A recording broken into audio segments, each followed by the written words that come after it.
Bonjour, j'espère que vous allez bien. Bienvenue sur ma chaîne YouTube Africa TV. Si vous êtes nouveau, n'oubliez pas d'abonner, activer la cloche de notification pour que vous ne ratez pas aucune de mes vidéos. Le président burkinabé répond à une série de décisions venues de Washington, restrictions de visa, discours sécuritaires, rappel à l'ordre à peine voilé, qui, au Sahel, sont de plus en plus perçus comme des tentatives de mise sous pression. Ici, le message est clair, le Burkina Faso n'acceptera plus de relations déséquilibrées, ni de partenariats conditionnés, ni de souveraineté négociable. Ce discours marque une rupture de ton, on ne quémande plus la reconnaissance et on fixe désormais les conditions. Voilà ce qu'il a dit, à vous de juger. Du côté de la diplomatie, le Burkina Faso rayonne. Le Burkina Faso a allumé une lumière et cette lumière doit rester allumée pour toujours. Nous rayonnons à travers le monde et notre diplomatie est très active.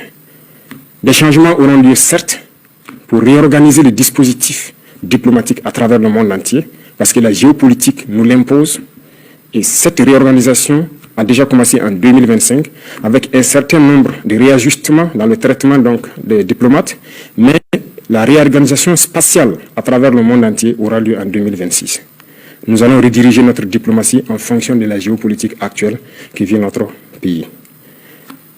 Le Burkina Faso est un pays ouvert pour tous les partenaires sincères, respectueux de notre souveraineté, de notre liberté et de notre dignité.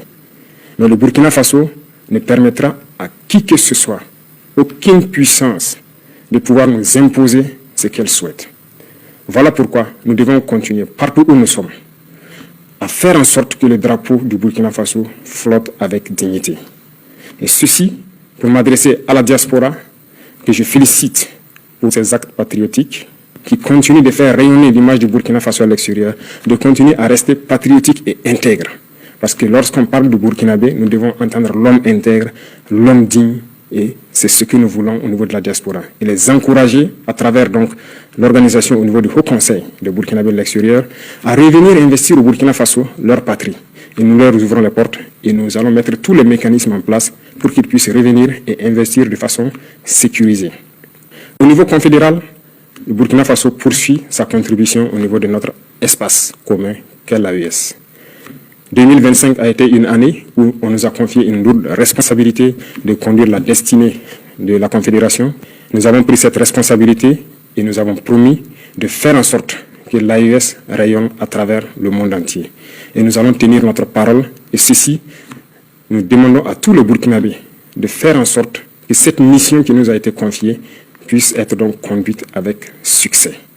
Nous allons poursuivre les efforts de coopération, d'amitié avec tous les États, comme je l'ai dit, respectueux de notre souveraineté et faire en sorte que l'intérêt des peuples prime sur les intérêts au niveau politique.